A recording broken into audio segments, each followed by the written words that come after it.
Olá, boa noite. O Jornal da Guará está começando agora. Veja o que tem para hoje aqui no JG nesta sexta-feira e finalmente sextou.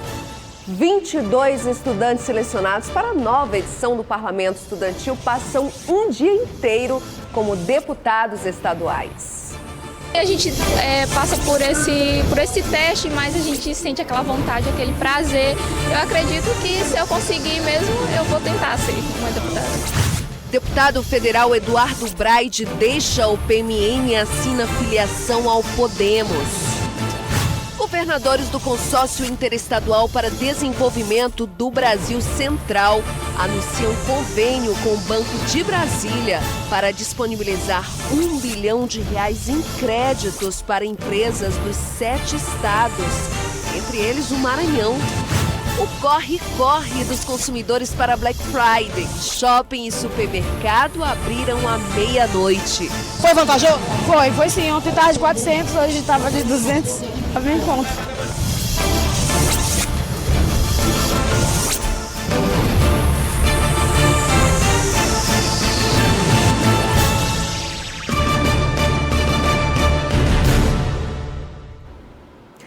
Você sabe que aqui a gente acompanha todas as sessões da Assembleia Legislativa e hoje não foi diferente. Mas sessão na sexta-feira, isso mesmo. Hoje foi a vez dos 22 deputados estudantes selecionados para a nova edição do Parlamento Estudantil passarem um dia inteiro como deputados estaduais. Veja na reportagem de Eduardo Gomes. Foi uma tarde de debates diferentes. Na abertura, a eleição do novo presidente da mesa diretora, o deputado Alan José, assumiu a direção da casa. Na tribuna, os deputados estudantis apresentaram projetos de leis voltados para a saúde e educação. Se você está achando estranho, a gente explica. Essa é mais uma edição do programa Parlamento Estudantil, que tem como objetivo incentivar os estudantes a refletir sobre a política local. O Parlamento Estudantil nessa versão, depois que a gente remodelou todo o programa, já vai para a terceira versão hoje. A ideia é trazer aqui para casa estudantes do Maranhão inteiro, que são selecionados através de um convênio que a gente tem com a Secretaria de Educação. No total, 22 estudantes de escolas públicas e privadas aqui do Maranhão foram selecionados. E durante todo o dia, eles assumem as cadeiras da Assembleia como deputados estudantis, conhecem a rotina da casa e apresentam projetos de leis. O deputado Yarlisson vem do município de Tutóia e traz como projeto a criação do Parque Ambiental dos Pequenos Lençóis Maranhenses. Tem o intuito de preservar o meio ambiente, tanto maranhense como brasileiro, e também de preservar nossas dunas, praias e também preservar sobre a questão de ocupações indevidas, tanto da praia quanto das dunas. Já a Alexia vem de Matinha e apresentou o projeto que cria cotas em escolas públicas de nível médio. É sobre a determinação de cota nas universidades. Então, o meu projeto ele visa valorizar o aluno da escola pública numa extensão de nível médio, o que será também um grande incentivo na promoção do interesse dos discentes de baixo poder aquisitivo em apresentarem bom desempenho a partir das suas séries iniciais do ensino médio. E também, além de ser mais uma porta de acesso à universidade, levando em consideração o rendimento em áreas específicas ao curso que o aluno vislumbra. Os deputados estaduais, o Wellington do Curso, Neto Evangelista e Duarte Júnior, também participaram da sessão. O presidente da casa, o deputado Otelino Neto, destaca que projetos como este incentivam os jovens a participarem da política. É um momento que empolga a todos nós, não só os deputados, mas toda a equipe da consultoria da casa, enfim, todos os servidores que participam ativamente, desde a preparação do dia do Parlamento Estudantil até o ponto máximo do evento, que é o que vai começar agora, a posse dos deputados estudantes, depois o início dos trabalhos, a eleição da mesa diretora, a aprovação de leis.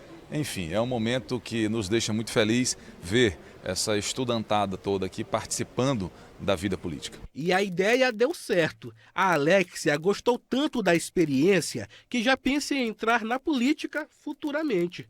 Dá um gostinho muito bom. Já pensa em ser deputada então futuramente?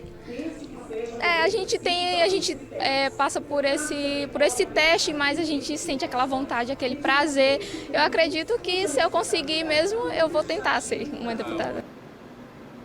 Olha, o deputado federal Eduardo Braide deixou o PMN e agora é do Podemos.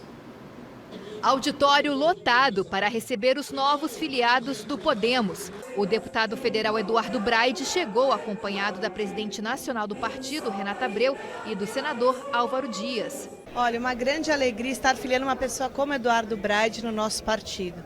É uma questão de afinidade, para vocês terem ideia, todos os posicionamentos dele na Câmara Federal são idênticos ao do Podemos.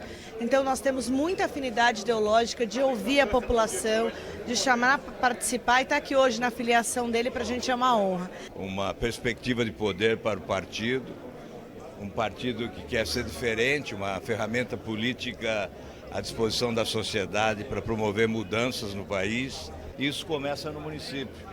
Por isso a presença do Eduardo Braide no nosso partido é a certeza de que aqui em São Luís e no Maranhão nós estaremos bem liderados. O senador Roberto Rocha também participou do evento partidário. Olha, o Podemos é um partido novo, mas é um partido muito qualificado. Conheço, tenho muitos amigos no Podemos, agora mais um, que é o deputado Eduardo Braide.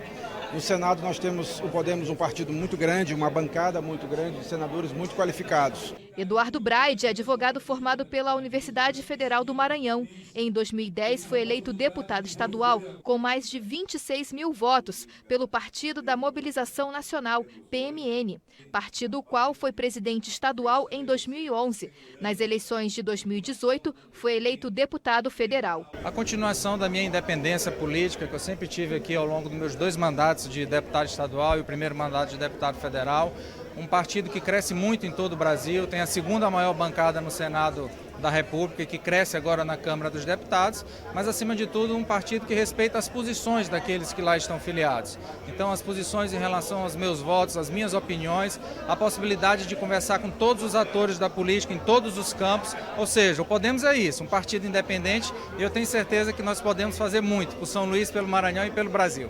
Em 2016, Eduardo Braide foi candidato a prefeito de São Luís, chegando ao 2º turno das eleições. Pré-candidato à prefeitura da capital maranhense para as eleições de 2020, Eduardo ainda não confirmou quais partidos irão compor a chapa e quem negocia a escolha do vice. Não, na verdade essa discussão de companheiro ou companheira de chapa deve acontecer só no ano que vem. Vocês sabem que nós temos que montar o time primeiro e essa é uma decisão que certamente não será só minha, mas de todo o time. Então no momento oportuno, quando nós chegarmos no período das convenções, nós trataremos com todos aqueles que estiverem ao longo e ao lado desse grande programa de governo que nós faremos para a nossa cidade, para definir quem será o nosso companheiro ou companheira de chapa. Ainda está aí num clima ainda de suspense. E terminou hoje a 21ª reunião do Fórum de Governadores do Consórcio Interestadual para o Desenvolvimento do Brasil Central. O encontro aconteceu nesta quinta e sexta-feira aqui em São Luís. O consórcio é formado pelos estados do Maranhão, Goiás, Mato Grosso do Sul, Rondônia, Tocantins e o Distrito Federal. Durante coletiva de imprensa nesta manhã no Porto do Itaqui, foi anunciado um convênio entre o Banco de Brasília e o consórcio para oferecer linha de crédito no valor de R$1 bilhão a empresas. Também foi anunciada a compra conjunta de medicamentos entre os 7 estados. Estamos agora numa compra que totaliza R$170 milhões, que é a publicação do nosso edital, para comprar melhor 113 medicamentos da cesta de medicamentos que são usados pelos estados. A gente espera e teremos com certeza uma redução de custo. Nós vamos assinar aqui com o BRB algo extremamente relevante, Libanês. A gente agradece muito a diretoria do BRB, né, o Paulo Henrique, todos vocês. São 500 milhões de linha de crédito disponibilizada disse o governador aqui, que vai chegar a R$1 bilhão aos 7 estados brasileiros para N linhas de financiamentos que podem potencializar algumas atividades produtivas, desenvolvimento e geração de empregos para os nossos 7 estados. Então é algo que o BRB disponibiliza ao Brasil Central. Cabe me agradecer aos colegas governadores e dizer à imprensa do nosso estado que é muito importante essa visita dos governadores ao Porto do Itaqui, porque eu tenho certeza que eles, doravante, serão nossos embaixadores nos seus respectivos estados. Os governadores elegeram por unanimidade o governador do Mato Grosso, Mauro Mendes, como presidente do consórcio em 2020. Ele assume o cargo no lugar do governador do Mato Grosso do Sul, Reinaldo Azambuja. O mandato tem duração de 1 ano e sempre com alternância na presidência. E os conselheiros do Fundeb do Maranhão participaram do primeiro encontro para discutir sobre a aplicação dos recursos. O conselho deve também fiscalizar a distribuição do Fundo de Manutenção e Desenvolvimento da Educação Básica. O fortalecimento do controle social na educação maranhense foi o tema do primeiro encontro dos conselheiros do Fundeb do Maranhão, que aconteceu na sede do Ministério Público do Estado. Os conselheiros do Fundeb, eles exercem assim um papel importantíssimo, sobretudo na questão do controle social da educação. Eles, além de assinarem a prestação de contas, eles são responsáveis por uma série de atividades com relação à educação nos municípios e também no estado do Maranhão.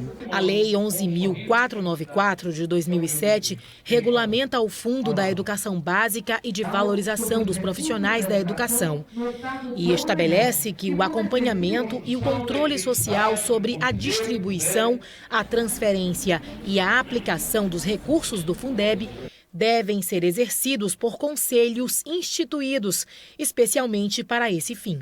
Os recursos do Fundeb, eles existem para melhorar a qualidade do ensino, que nós temos ainda, infelizmente, no país, os piores ainda indicadores sociais na área da educação. Precisamos melhorar muito os índices da educação em nosso estado e também no Brasil. Os conselhos do Fundeb são instâncias colegiadas que têm como função principal acompanhar e controlar a distribuição, a transferência e a aplicação dos recursos do fundo no âmbito das esferas municipal, estadual e federal. O calendário da rede de controle, dos órgãos de controle, vai incluir anualmente esse encontro de conselheiros do Fundeb. É fundamental para combater a corrupção que a gente estimule o controle social. E esse é o momento para a gente festejar o controle social, treinando os conselheiros, orientando os conselheiros do Fundeb como fiscalizar a coisa pública lá no município que ele reside. E daqui a pouco o nosso assunto é Black Friday, movimentação intensa de consumidores atrás das promoções. E também vamos falar de 13º.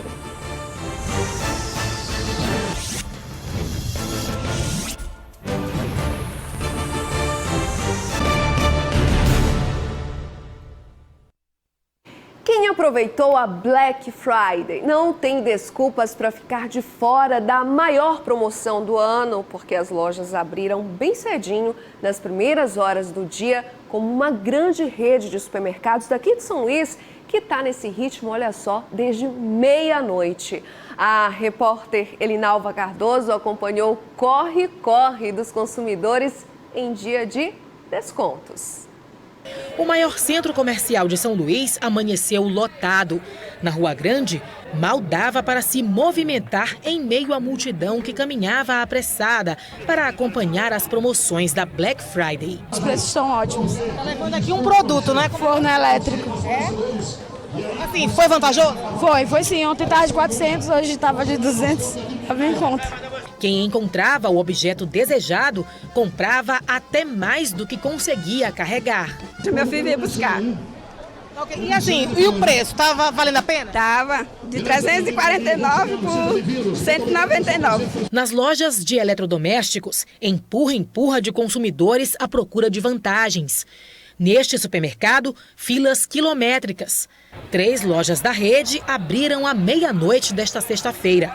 A direção diz que preparou o estoque para fazer 24 horas de ofertas. É uma demanda, dos nossos clientes. Eles solicitaram muitos para a gente. Desde o ano passado nós fizemos uma experiência com apenas uma loja. aqui em São Luís. E esse ano a gente abriu 3 lojas em São Luís à meia-noite, da quinta para sexta. O movimento foi intenso ainda no comércio de roupas, sapatos e outros produtos que aparentavam vantagens nas compras desta 10ª edição da Black Friday, que também agitou os shopping centers da cidade. Este aqui, pela primeira vez em 10 anos, iniciou o atendimento à meia-noite. E a gente viu que o público respondeu muito bem, a madrugada foi bem agitada, as metas foram batidas das principais lojas, então isso é uma fortaleza para a gente, para nos próximos anos a gente continuar investindo.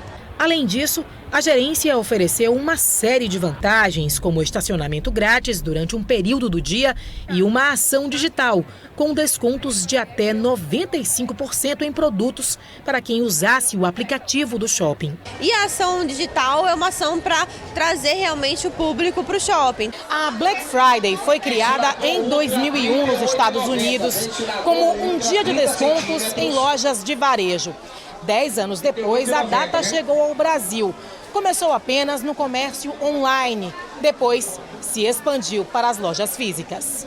O varejo do país espera um faturamento superior a 3 bilhões de reais para o período, maior 18% sobre o desempenho do ano passado, de acordo com a Associação Brasileira de Lojistas de Shoppings. Aqui na capital maranhense, a Black Friday se tornou vantajosa para o comércio, que vende em um só dia bem mais do que no período natalino. Hoje, a Black Friday está sendo o nosso principal momento de venda no ano. Então, olhando pela questão do dia, é o dia que mais se vende hoje no grupo no ano inteiro. Então, mais até do que o próprio Natal mesmo. Assim, virou uma data muito específica para o comércio em geral. Gente, promoções são tentadoras. Saiu gastando tudo, pendurando no cartão e não pensou, e lá se foi o 13º. E aí, passada aí a euforia do consumismo, o que vem depois? Aliás, o que deveria vir antes? O planejamento. Isso vale para todos. Calma, temos aí a parcela do 13º para a gente se organizar mais um pouco, entender sobre os direitos, com esse dinheiro a mais de fim de ano. Eu converso aqui com o economista e professor da Universidade Federal do Maranhão, Felipe de Holanda. Seja muito bem-vindo aqui ao Jornal da Guará, professor. Prazer. Obrigado, o prazer é meu. Bom, 13º, dinheiro a mais na conta, tentações, descontos, festas de fim de ano. Para quem está meio aí desorientado, perdido com o que fazer com esse dinheiro, qual é a primeira indicação? Sair comprando tudo, poupar? Olha, a palavrinha que você disse há pouco é fundamental, planejamento, né? A gente sabe que o 13º, na verdade, ele tem 3 usos possíveis que a gente deve contemplar. Um deles é pagar dívidas que a gente já tem, principalmente aquelas que têm taxa de juros mais alta, como, por exemplo, dívida de cartão de crédito parcelado, dívida de cheque especial, coisas assim, né? Uma segunda utilização, a gente deve lembrar que tem uma concentração de contas no começo do ano, né? Impostos, né? IPVA, matrícula escolar para quem tem filhos em idade escolar, uniforme, né? Então, às vezes é bom deixar um pouquinho dele para fazer frente às despesas do final do ano, né? E a terceira, né, é ser feliz, né? É pagar as festinhas de fim de ano, as viagens, os presentes, não é verdade? Mas aí, nesse momento, eu acho que a palavra planejamento deve contar bastante, né? Bom, 3 perguntas importantes. Primeira, eu preciso mesmo disso que eu estou querendo comprar? A segunda é, eu posso pagar? E a terceira, tem que ser hoje, né? Porque muitas vezes a gente aproveita dessas promoções e assume, compra uma série de coisas, compra por impulso, e não, eu vou parcelar 4 vezes, 6 vezes, 10 vezes no cartão, mas às vezes a gente esquece que tem outros parcelamentos, outras contas que a gente já tem, e aí a gente pode se aproximar e até ultrapassar daquele limite de endividamento, normalmente 25%, 30%.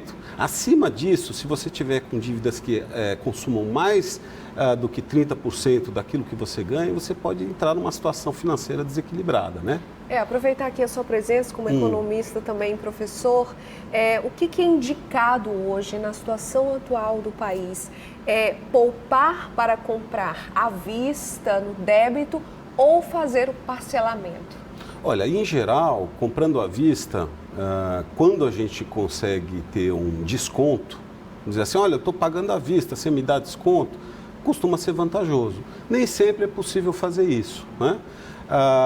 E aí, às vezes é importante parcelar sem entrada, parcelar sem juros. Muitas vezes o juro está embutido já no preço à vista e a gente não sabe, né? Eu acho que tem que se planejar, tem que ver o que você pode assumir em termos de endividamento e procurar, claro, sempre ter... comprar as coisas o máximo possível, comprar as coisas à vista, porque o desconto é maior, né? Existe uma brincadeira aí entre as pessoas sobre o pagamento de dívidas. Hoje eu vou pegar todas as minhas dívidas, jogar para o alto, o que eu conseguir segurar eu vou pagar. Então muita gente tem esse tipo de brincadeira. Se a pessoa está endividada, tem ali diversas contas, são contas diferentes, qual é o critério de seleção com esse dinheiro a mais para pagar a conta? Qual a conta escolher? Olha, a dívida. Em geral, é pagar a dívida que tem a taxa de juros mais alta. Por exemplo, cartão de crédito. Muita gente parcela o cartão de crédito, isso não tem problema nenhum, mas muitas pessoas entram no rotativo do cartão de crédito. Isso não faz nenhum sentido, porque é das taxas de juros mais caras que tem. Tipo assim, 10%, 11% ao mês, que chega a 250% ao ano. Ou seja, se você estiver sempre endividado no cartão de crédito, em um ano você vai pagar 3 vezes aquele financiamento que você pegou. Não faz sentido. O cartão de crédito é um instrumento para você postergar o pagamento. Mas quando chegar na data do vencimento do cartão, pague totalmente aquilo que deve ser. Não entre no rotativo. Mesma coisa com cheque especial, né? Então, quando a gente está escolhendo as dívidas, claro, a gente tem que respeitar aquelas dívidas que podem ter uma execução, como, por exemplo, você deixou de pagar a conta de luz, né? Em algum momento você vai ter um problema sério. Consequências bem drásticas. Consequências drásticas, a escola das crianças, você vai ter um problema ali sério, né? Mas, em geral, é o seguinte, faça ali uma planilha, ou no computador, ou mesmo na mão, e veja a dívida que eu tenho, a consequência, claro, do atraso da dívida, mas aquela que tem a taxa de juros mais alta, né? E muitas vezes você pode trocar de dívida, né? Você tem uma determinada dívida, se você tiver acesso a crédito, por exemplo, um consignado, o que é o consignado? É aquele empréstimo que está vinculado, que tem como garantia o recebimento do seu salário. Esses empréstimos hoje você consegue fazer com taxa de juros de 1% ao mês. Né? Enquanto que tem dívidas aí, por exemplo, do CDC, do crédito direto ao consumidor, que às vezes você chega a 4%, 5%, 6% ao mês. Né? Então faz sentido você pegar um consignado, se você tiver margem, pagar aquela outra dívida e ficar com um serviço muito menor, que vai dar uma taxa, uma prestação bem menor, né? Vale a pena, portanto, hierarquizar as dívidas e ver aquelas que têm a taxa de juros maior. E se você tiver acesso a crédito com taxa de juros menor, como por exemplo o consignado, vale a pena você tomar um empréstimo para pagar aquele empréstimo que é mais caro. São vários critérios aí na hora de selecionar a dívida. Bom, e para quem ainda pensa em guardar, está pensando no começo do ano, as dívidas, como o senhor falou, IPVA, matrícula escolar, livros para quem tem filhos, essas responsabilidades, IPTU. Para quem está pensando em guardar na poupança ainda é um bom negócio? Olha, a poupança está pagando pouquíssimo, né? Na verdade, você tem algumas aplicações financeiras que são superiores, né? Mesmo a renda fixa, que a gente diz, esses fundos de renda fixa, hoje estão pagando muito pouco, porque a taxa de juros básica da economia, aquela que a gente chama de over Selic, ela está baixíssima, ela está indo para 4,5% ao ano, né? Está em 5%, indo para 4,5% ao ano. É muito pouco, né?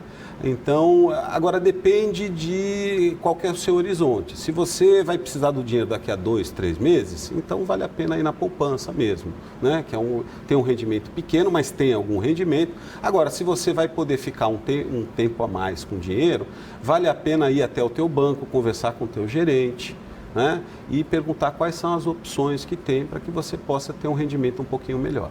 Bom, é um assunto aí que rende muita conversa, um bate-papo ainda mais extenso. Eu agradeço a sua presença aqui, viu, professor? E o espaço continua aberto, porque é um assunto que a gente sempre vai ter o que falar, né? Eu que agradeço a oportunidade. Obrigada, boa noite, bom fim de semana. Obrigado. Continua aqui no JG que logo depois do intervalo você vai ver as mudanças do trânsito no centro da cidade. Um protesto de moradores do Anil para reivindicar a qualidade do transporte público. É já já.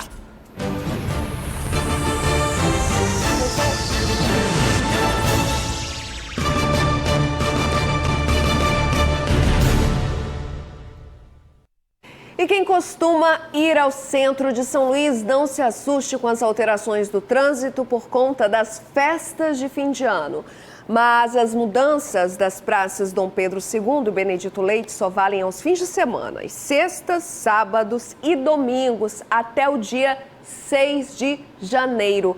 A partir das 4 horas da tarde, o trânsito na Avenida Pedro II será modificado. Tem outras alterações também, vão ser bloqueadas a rampa que dá acesso ao Palácio dos Leões, que é a sede do governo do estado, a Rua da Montanha Russa, Rua do Egito e a Rua da Palma. Agentes de trânsito vão fazer a orientação lá, orientar todo mundo até com relação ao estacionamento. E cansados de esperar por solução no transporte público, moradores das regiões do Pão de Açúcar e Piquezeiro, que ficam no Anil, foram até a porta de uma empresa de ônibus em protesto. Saíram de lá sem respostas. Os representantes dos moradores do Anil se reuniram na sede da empresa Taguatur, no bairro do Itaquibacanga, para reivindicar melhorias no transporte público da região do Pão de Açúcar e Piquezeiro. O estado precário dos transportes que fazem linha no bairro motivam as reclamações que são antigas. A equipe, com líderes de associações comunitárias e apoio do vereador Marcelo Poeta, chegou a ser recebida na empresa, mas não conseguiram falar com quem poderia pensar na solução desses problemas. A gente espera realmente que na próxima semana a gente seja recebido e que esse problema seja sanado, porque senão já estourou, né? A paciência da comunidade estourou. Nós vamos aqui dar o apoio necessário para que ela possa se manifestar e mostrar que realmente o Anil tem gente que realmente entende os seus direitos. Segundo eles, várias reuniões já foram feitas com a SMTT, mas até o momento nenhuma melhoria foi realizada. As condições são as péssimas, piores possíveis. Ônibus de 2008, sem condições, catraca não funciona, entendeu? O passageiro ao pegar nos ônibus, ao segurar, infelizmente não tem condições, porque as peças não funcionam nada, gente. Caso não ocorra uma medida para substituição dos veículos, a comunidade promete protestar em frente à sede da empresa na semana que vem. Eu acredito que tem como se resolver sim. A gente vê que todos os dias aqui em São Luís do Maranhão chega-se ônibus novos.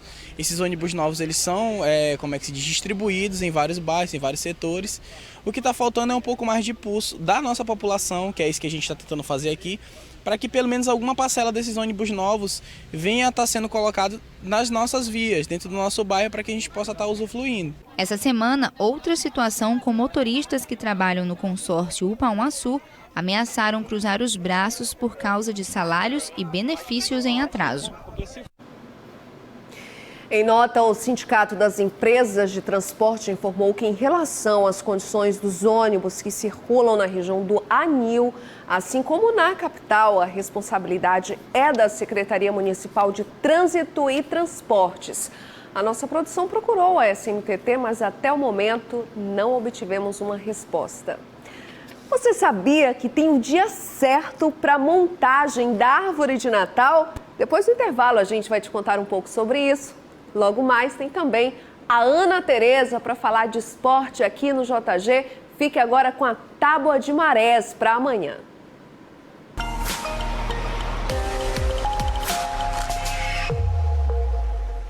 Às 3 horas e 57 minutos, baixa mar de 0,4 metro. Pela manhã tem a primeira praia-mar do dia com 5,3 metros. À tarde, às 16h08, volta a baixa-mar, agora com 1,1 metro. E o sábado encerra com praia-mar de 5,6 metros a partir de 22 horas e 7 minutos.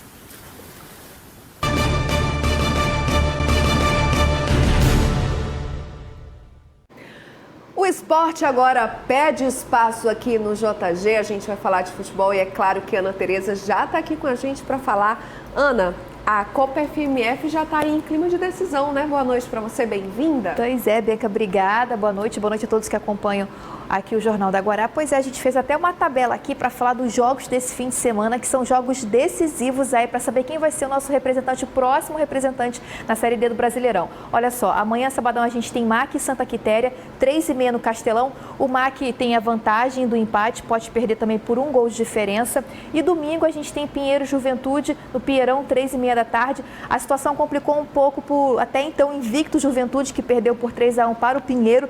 E agora, Bianca, precisa vencer por 2 gols de diferença para avançar aí para a final da Copa FMF. Então, boa sorte aos times. A gente fica aí na torcida. Vamos ver quem vai ser o próximo representante do Maranhão na Série D, Bianca. Tem também futebol ainda, né, Ana? Pois é, olha só, o Motoclube está nas mídias sociais anunciando vários reforços. E agora o cara da vez é o Romário. Não o Romário do Flamengo, está aqui o Romário. O Romário, que é volante, estava no futebol paraense, estava jogando no Paysandu. E o Romário, então, vai disputar aí a titularidade com o Marcos Schmidt e o Nailson, Bianca. E falando um pouquinho agora de Sampaio Corrêa, o Sampaio Corrêa também, inclusive, emitiu nota oficial no site do clube, né, adiando a pré-temporada para o dia 9 de dezembro. Ia começar na próxima segunda-feira, dia 2, mas resolveu adiar e também está anunciando aí que está vendo contratação com mais um goleiro. Ana, eles vai anunciar mais esse adiamento? Com relação às obras dos CTs também, e a montagem do elenco, ainda estão pensando em outras peças. Eu acredito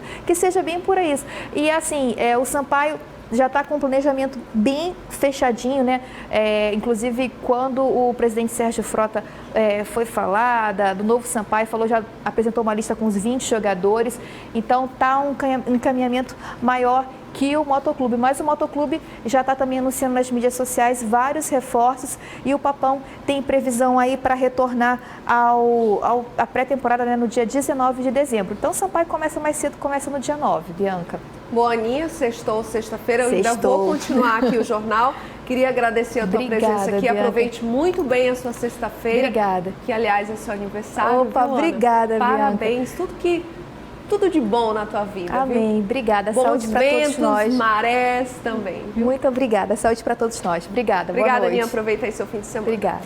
E você já montou a sua árvore de Natal? Se ainda não, pera aí que tem tempo para isso. Isso mesmo, o tempo certo. Segundo a tradição cristã, no 4º domingo antes do Natal. Neste ano, dia 1º de dezembro, domingo, o Natal, época de reflexão, tem vários simbolismos, brilho, cores, árvores decoradas. Luzes que brilham e enfeitam a árvore mais vista nesse período, a árvore de Natal. E todo um significado envolve a tradição de montar a árvore. O Natal é visto pela igreja em 2 perspectivas, a memória do nascimento de Jesus e a expectativa pela sua segunda vinda.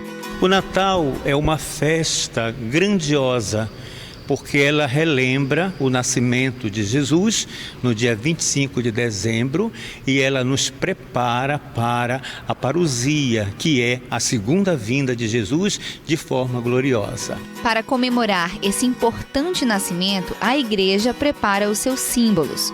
No chamado Advento, tempo litúrgico que antecede o Natal, é o momento dos cristãos externarem suas expectativas e espera pela chegada de Jesus. O Advento inicia no 4º domingo antes do Natal, que esse ano é o domingo, dia 1º de dezembro. A árvore de Natal ela é sempre montada quando inicia o tempo do Advento, que é o primeiro dia do novo ano litúrgico, que nós encerramos domingo passado com a festa de Cristo Rei. Passamos essa semana, sábado conclui e no domingo nós vamos iniciar o tempo do Advento. E conforme o fim do ano se aproxima, cresce a ansiedade para preparar a casa para as celebrações do final do ano. Para muitos, épocas de tirar guirlandas, luzes e enfeites dos armários e montar a decoração da casa, sinônimo de compartilhar bons momentos com a família. É o caso da Flávia, que não deixa de se preparar para a comemoração.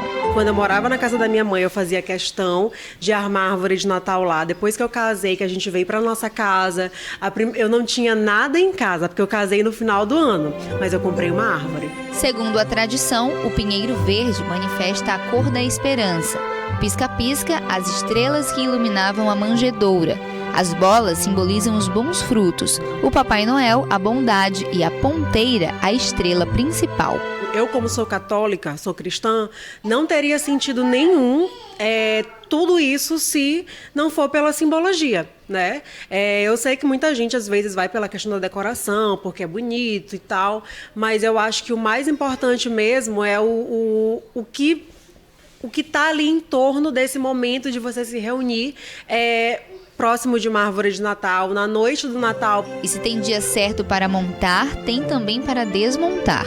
A festa cristã relata que no dia 6 de janeiro, em que se comemora o Dia de Reis, encerra as festas do Natal, quando a árvore e as demais decorações natalinas são desfeitas. Eu nunca sigo o dia certo, nem para montar, nem para desmontar, porque tem o dia também do desmonte, né? Mas eu nunca sigo. O importante é mesmo deixar que esse clima fraterno envolva toda a família e que a lembrança do nascimento de Jesus possa alcançar a todos diariamente.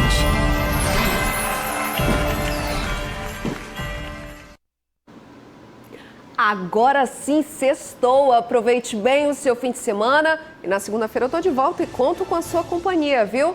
Até segunda!